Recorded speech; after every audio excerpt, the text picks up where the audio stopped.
Hello, welcome to Live Your Own Way with me, Lucy Gleeson Interiors, chatting homes, life and inspiration with my very special guests.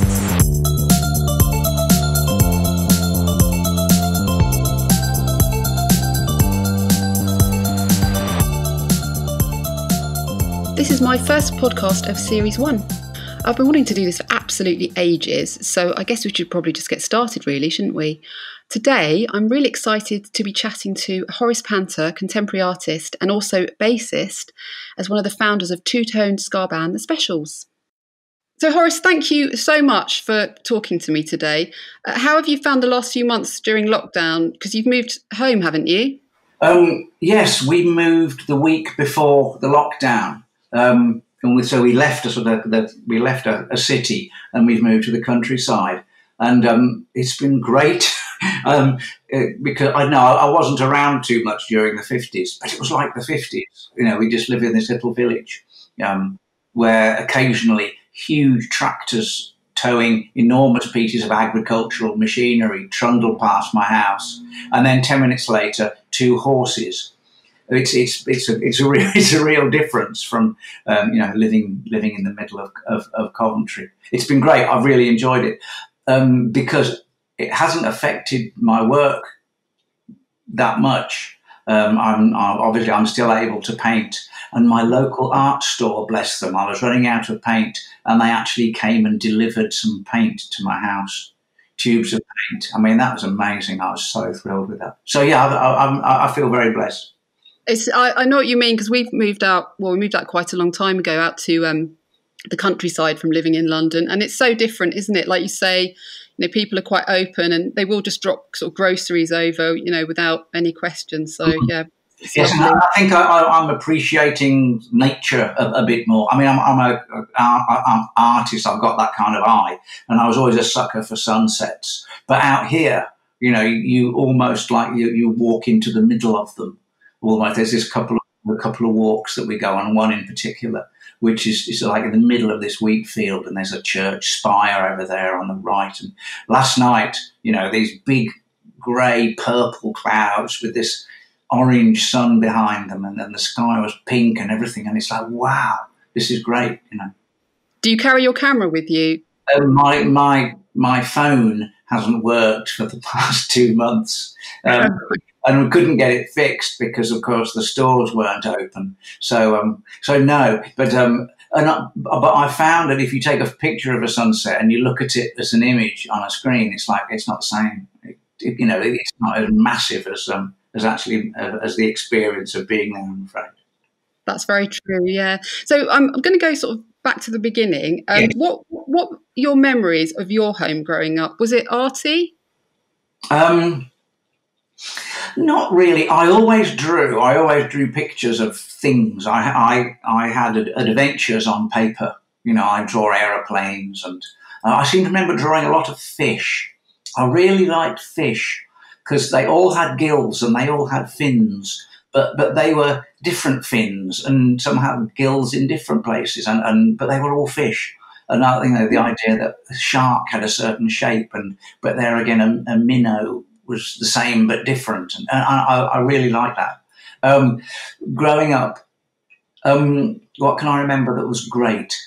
Holidays. I once went on holiday. I think I was 8 years old. We went to the Scilly Isles, and it was amazing. Because we flew from Exeter, and I was 8 years old. It's the first time I'd flown, and it was this Dragon Rapide biplane. It's like this Hergé's Adventures of Tintin aeroplane.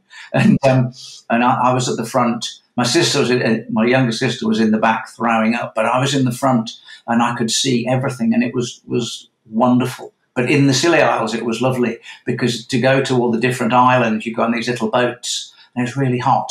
And one time, the chap who was driving the boat let me drive it, and I thought I was king of the world. It was nice. I think they're my sort of memories of growing up. We had a nice house. My parents scrimped and scraped to get this mortgage, and it was just this lovely house that I grew up in. My father was in the war. He didn't see any action, but he had a brother who was killed, in Normandy, and he was an artist, and we had a folder of drawings and watercolors that he had done, which we would look at from time to time. So that was kind of, I suppose, in the background while I was growing up. School, for some strange reason, I passed my 11 plus and went to a grammar school. And I tried, God knows I tried, Lucy, but I'm just not academically minded. Mediocrity was my watchword. Somehow I got into the sixth form, but that was 1968, 69. And what a time to be 15. You know, Jimi Hendrix, Sergeant Pepper's Lonely Hearts Club Band, you know, the counterculture, bright colours, you know, loud music. It was amazing. So I failed my A-levels dismally, but I got a place at Northampton Art School. So that's where I went, 71, 72. And then I got accepted at the Lancaster Polytechnic in Coventry. So in 1972, I moved to Coventry and stayed there till last year. So that was what I was going to kind of ask you about next, really, was, you know, that was around the time that you formed the Specials, wasn't it? Yes, the Specials formed in sort of like 77, or the band that eventually became the Specials formed in 1977. And I met Jerry Dammers, who was the founder member at art school. He was in the year below me. He started in 73, so he graduated in 76, and I'd already left. So were you actively looking to start something up then between you, or did he approach you? Is that what happened? He approached me. I was in the college band, so he knew that I played a bass guitar, and he was in various other groups around. So he approached me. Yeah. I was talking to my 14-year-old daughter the other day, saying I was going to be chatting to you, and I played some of the Specials music, and she immediately went, "Oh, I love that band." You know, she really likes your music.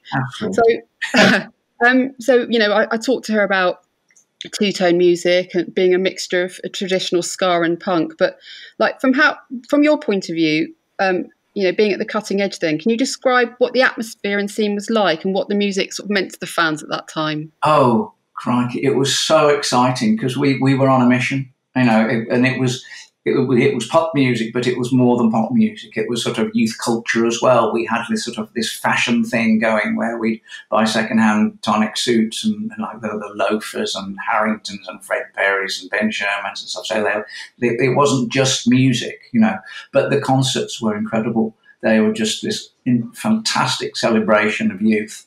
All these dodgy dance halls throughout England with no security at all. But it was wild. It was wonderful. It was what I dreamed that being in a pop group was like when I used to watch The Searchers on Thank You Lucky Stars in 1964. It was incredible. Absolutely brilliant. So who in the band had the vision for your style at the time with your suit? We all did, because punk was happening and was basically dying. There wasn't a great deal going on. So it was kind of the anti-punk thing, which was all like ripped clothes and safety pins holding stuff together. And this was sharp. This referred back to the mods in like the early mid-60s who wore suits and these penny loafers and which I suppose eventually became skinheads or whatever. But it was kind of there in the zeitgeist. But I suppose Jerry kind of held the fort with that. Because you won't know this, but I used to work on Top of the Pops, and never in my whole time working there did I ever see any bands swap members. And if I've read correctly, did you end up playing in the Beat for one performance? Yes, us and the Beat were playing on the same show. And it was something that, and it's like, this would be good. Why don't we do this? And David Steele quite liked the idea. So we did, yes. Plus the fact that Jerry had been out, this was like in the winter time, sort of like November, December 81. So Jerry had gone out and bought these appalling Christmas jumpers that he was insisting us to wear. And it was kind of like, I don't really want to wear this. I know, perhaps David Steele would like to wear it. And I'll play Too Nice to Talk To with the Beat. and it was great fun. It was so cool. But no, the thing is, when the Specials Do Nothing gets rebroadcast, there's David Steele playing my bass lines. Again, when The Beat's Too Nice to Talk To comes along, there I am in my sort of Fred Perry type Japanese shirt. It's a funny show, Top of the Pops, really. Yeah, because it's the only time that I would like to have a drink before a show, because you were miming, and I absolutely adored miming. It was great fun because you could do all those sort of stupid things that were perhaps a bit too risky when you're actually playing live. Woody from Madness, his mum was one of the people who worked on the show as well, I understand. Oh, okay. I potentially, Yeah. I worked on it from about 1999 up until it finished. Oh, okay. She probably got left before that. All right, yeah. No, it was great fun. I love the sort of the fact that when Mark Bolan appeared on it, he had this Flying V guitar, but the guitar lead he fitted the other end of it went in his back pocket. Things like that. Or when the Stranglers played, there were no strings on Jean-Jacques Burnell's bass and stuff like that. It was great. That whole sort of miming thing was wonderful. I always used to see it as a bit of like an illusion, Top of the Pops. Yes, there's millions of people in the room, and there's only probably like 35, but they're all sort of like pushed around and by the stage. Oh, it was great. It was, it was a lot of fun. So the Specials, you split in 1991, and then you sort of 1981. 1981. Yeah, that's right. And then you carried on throughout the 80s. Did you playing with Special? I worked with The Beat, Dave Wakeling and Rankin Roger. Right. Okay. They split in '83, and they formed a band called General Public, and I was involved with them, which was great fun up until 1987. Is that when you started training to become a teacher? No, that was 92, 93. I did that. I was in groups up until like the early 90s, when it's kind of like, I think perhaps I ought to get that job that my parents wanted me to get back in the day. I think I did ask you this before, but I want to elaborate on it a bit. From being a stage performer, in front of a big crowd, and then going into a supportive role as a teacher where your needs come second every day. What was that like? Well, it was still show business. You had an audience, Yes. And you kind of, and I suppose I performed, very definitely performed with the children, but it was just a different way of, I don't know, I don't think I fitted the mould that easily to begin with, but I gradually got into it, and towards the end of my teaching, I really enjoyed it. I was the art teacher in a special needs school, so it wasn't an enormous amount of number crunching, and it was more to do with sort of like encouraging self-esteem than anything else. Not a lot of these people were going to go on to get degrees or hold managerial positions. You know what I mean? So it was just sort of basic stuff, but it was lovely. It made me think an awful lot about art and how I could basically sell it to children who perhaps didn't have an enormous amount of self-esteem. But if you can't read or write too good, you can achieve just as much as people who can, drawing or painting or whatever. And it was a real plus. And it was kind of, well, what artists do I like, and how can I encourage these children to like them? So that's what I did. So we did lots of work on Rousseau, Warhol. Hey, we're going to draw soup cans today. Stuff like that. Yeah, it must have been quite grounding for you as well, having been in a band, to working with kids, because kids just don't think about what someone's achieved, do they? They just think in the moment. I always say that working with musicians for 25 years is extremely good practice for working with children. Well, I can imagine that. I live with a musician, so I know what you mean. My son was born, and so I just thought, I liked kids. I seemed to get on with kids, and I still keep in contact with some of the children who I taught. Yeah. Oh, do you? That's nice. So, as I was saying, I have a bit of a bit between my teeth about art and how it's pushed aside quite often in schools, in favour for academic subjects. What do you think about that?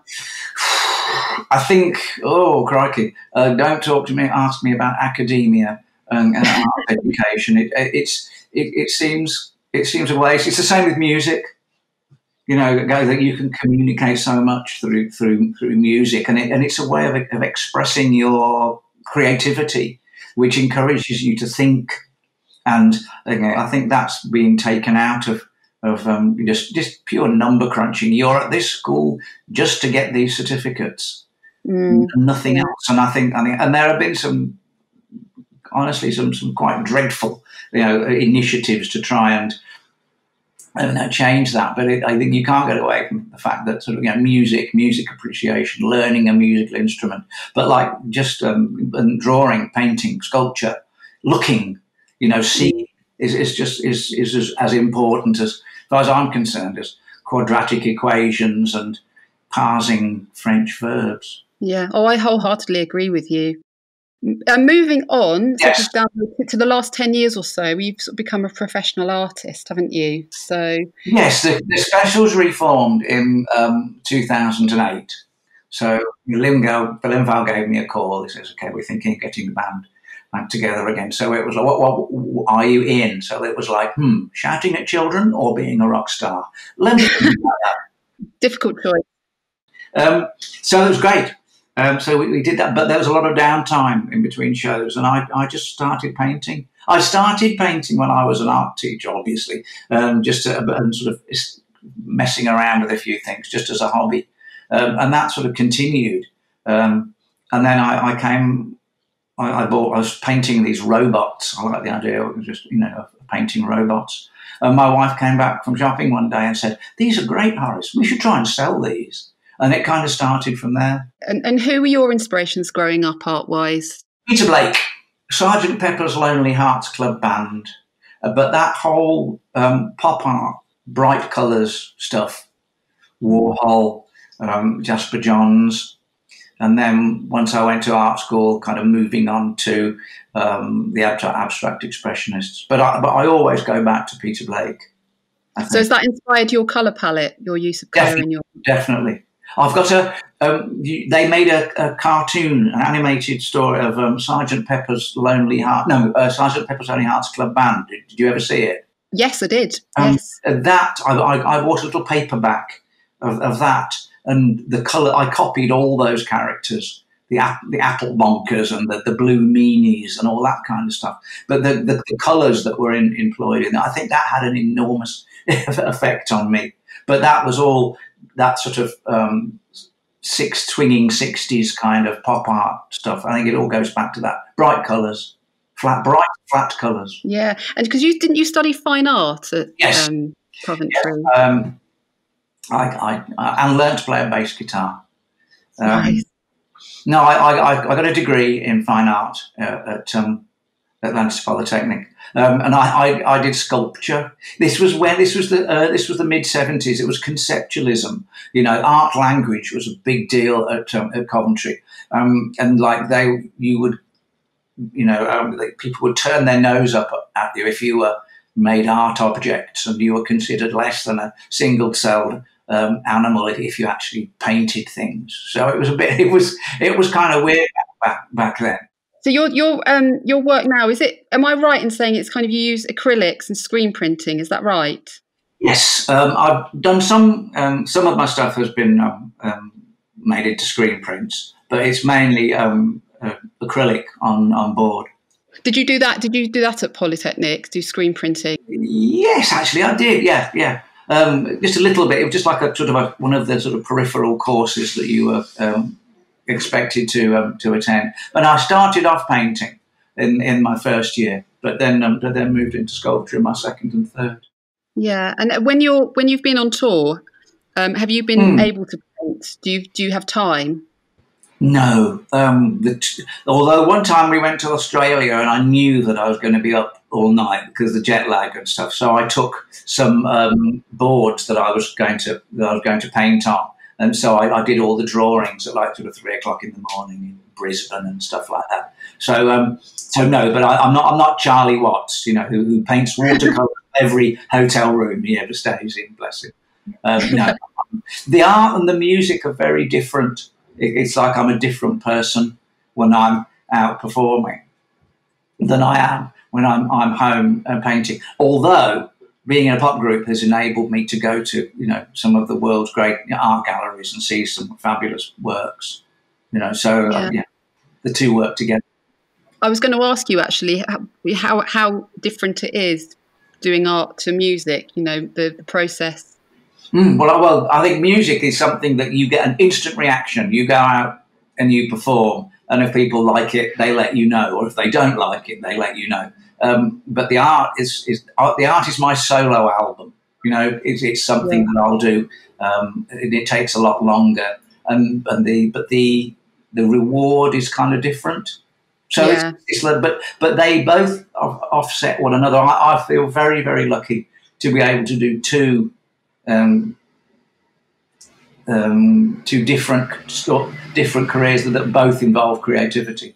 Yeah. Do you have a preference for working on your own or working in a band? No, I can't do one without the other. It's awful. If they, I hate that question, Lucy. No, because both are incredible, but both have different rewards, or their experience different. I'm obviously a fan of your artwork, and the Dennis the Menace and Nasher diving into the swimming pool, sort of David Hockney style. Yes. How did that come about? It's quite surreal, isn't it? The Beano, I did a piece for Doc Martens in their new store in Camden, and the people from the Beano saw it, and they were like, "Oh, Horace Panter, oh yeah, plays in that, right, okay." And they approached me to do some work because it was the 80th anniversary of the publication of the Beano. And a couple of months before, I bought this Peter Blake print because he did some prints for the 75th anniversary. So no pressure, Horace. So yes, of course, I'll do that. And it's like, what do you want me to do? And they said, do what you like. So I just thought about it for a couple of weeks, and I thought, well, let's think about my favourite artists and my favourite artworks, and incorporate Beano characters in them. So we have Dennis the Menace and Nasher ram raiding David Hockney's swimming pool and jumping in it. And as opposed to Liechtenstein's Wham, we'll have Billy Whiz going whoosh. And there's the Bash Street Kids as well. And people were going, do you think you're going to get into trouble doing this? And I was like, I hope so. Because that's very Beano, isn't it? Absolutely. Yeah. So it was huge. Oh, and Dennis, what would happen if Dennis the Menace and Minnie the Minx sat for Warhol portraits? Yeah. I was like, yeah. So, and that was cool. So I found a print. There were these guys that I knew in Birmingham who basically just silkscreen heavy metal T-shirts. And I went with them and I said, look, can we do this like Warhol did it? And they looked at videos of Warhol working on the floor, Gerald Manning and all that kind of stuff. So we did it with that. We got these whacking big silk screens, and we printed these canvases. It was great fun. And then it was the 80th anniversary, so we had a couple of exhibitions. I mean, did you imagine that your artwork would be sort of globally shown in exhibitions? I didn't really think about it, Lucy. It's like I didn't really think that the Specials would become as popular as they did, but modesty forbids, please. Yes. But your vending machine pictures, yes. I think they're some of my favourites. So that's Tokyo, is it kind of, or Japanese? Japan, Osaka and Tokyo. Specials went to a little trip to Japan in 2017. And I just fell in love with these vending machines. They're just great. They're all over the place, and they're different. It's like it's pop art, in form. They're great. They're all bright colours, and they've all got these bonkers drinks and all sorts of stuff in them. They were lovely, and they're again. It's that pop art. I like working in series. I like doing like a series. So I did like 9 of them that are all the same but different, just like fish, Yeah. They've all got, so the carcasses were more or less the same size, but they were different colours and they had different things in them. Yeah, that's basically what they're about. So which countries have you most been inspired by on your travels then for your artwork? Gosh, I suppose America.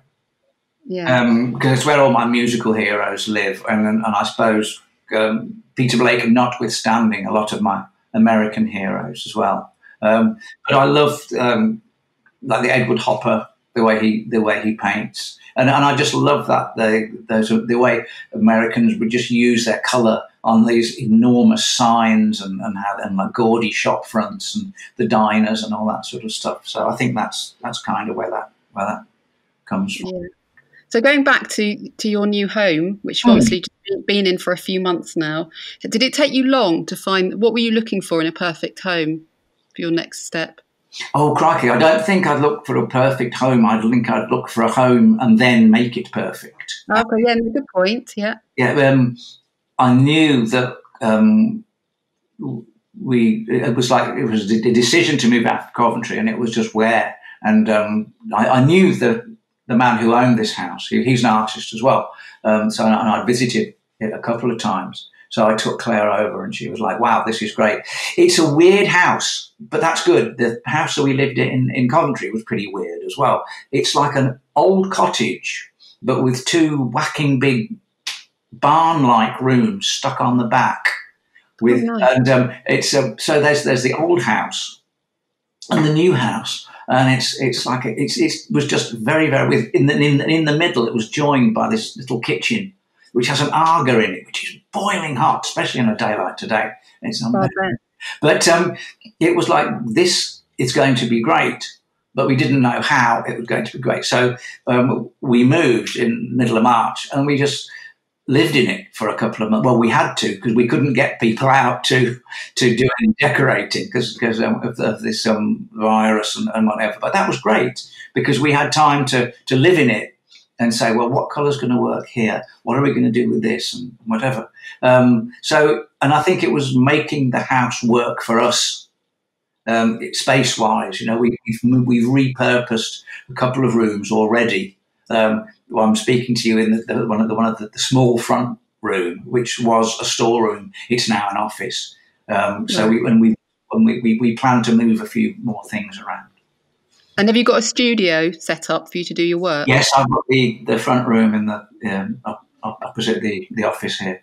Yeah, the light. I like the light in the house in Coventry a bit better, but it hasn't stopped me working, and it's nice because I've got a view onto the main street of the village, which is so I can see all these tractors and horses trundling past. Oh, it's just lovely. Just like our house, you know, we have horse and traps going past, and wow. You know, the other day I was out. We live on a common. I went out and I came across a grass snake, and we just had a sort of couple of minutes just kind of staring at each other, and it was just quite amazing, actually. They're not poisonous, are they, grass snakes? No, they're not. They're not. No, although I do think we've got adders here as well, but I haven't seen any of those. So no, I haven't. I've yet to see snakes. I've seen rabbits, loads of rabbits, which is not great if you own a border terrier. No, it's not. And bats. I've got some bats at night. That's nice. Yeah, it's lovely. So, have you? Do you have a lot of artwork up on your walls? Not at the moment. Once we get the place organised, I intend to festoon the walls with artwork. Well, perhaps not. It depends, doesn't it? I mean, if you've got some of the larger paintings that I own, I'll just put that on one wall. But then, sort of like, there's another wall that I can put lots and lots of smaller paintings up. As an interior designer, I always sort of play this game in my mind where I try and imagine what someone's house is like. So I suppose I imagine for a musician, a bit like our house, there's lots of vinyl around and, you know, instruments and stuff. Would that be right for your house? All the mess is in my studio. The rest of the house is quite tidy, to be honest, except this one room. Have you ever seen Francis Bacon's studio? No, I haven't. No. Oh, they took it to bits from this Muse house in London, and then they rebuilt it in Dublin. It's absolutely disgusting. It's not as bad as that, but it's getting that way. My wife sort of comes into it on and tuts, but I know where everything is, and I'm kind of happy living in that sort of chaos. Do you have much colour on the wall, or will you? Obviously, it's still early days, isn't it? But do you like colour around? We've sorted out the old cottage a bit. So it was all quite sort of minimalist and white walls. So in the bedrooms, we've painted 2 of the 4 walls in this sort of mushroom brown, which is really, really nice. And in the hall, we've painted 2 of the walls this kind of sage green. Upstairs on the landing, the upstairs is like a claret, like a maroon, which is lovely. The Murakami print that I've got and I'm extremely proud of looks fabulous against that maroon wall. Looks absolutely beautiful. I often think that paintings do look brilliant against colour, because often in galleries it's obviously just white or grey walls, isn't it? But I love it. I love a bold wall. Yes, and with the Murakami's got like a little white frame around it, so it kind of it just works really well. It doesn't detract from the work. That's the thing with frames, though, isn't it? A frame can make a really good painting look dreadful, but there again, and it can make a good painting look amazing. It's strange. I'd never thought about that when I'd started doing paintings. But it was a thing that I quickly learned, that how you frame a work, means an awful lot. Oh, it makes all the difference, definitely. So as someone like, obviously, you've toured a lot. What do you miss about home when you're away the most? At the moment, it would be my dog. I mean, that's not very nice for my wife. Obviously, my family. What do I miss about? I don't know. I become a different person when I go on tour. But I really enjoyed touring. I love travelling. I've always loved travelling. So it's quite exciting, to go to Japan, to go to America, Australia, New Zealand, or even Doncaster or Liverpool. So it's I don't know. I don't know. I tend to make nice coffee. I think perhaps I miss that. Yeah, it's just the little things, really, isn't it? I find laundry. That's what I miss. Get to that stage where you have to, turn your socks inside out and wear the same underpants for 3 days running, and that's it. That's not good. So I think that's a big deal. Laundry. What are you working on at the moment? Because you obviously got time with the lockdown to sort of concentrate.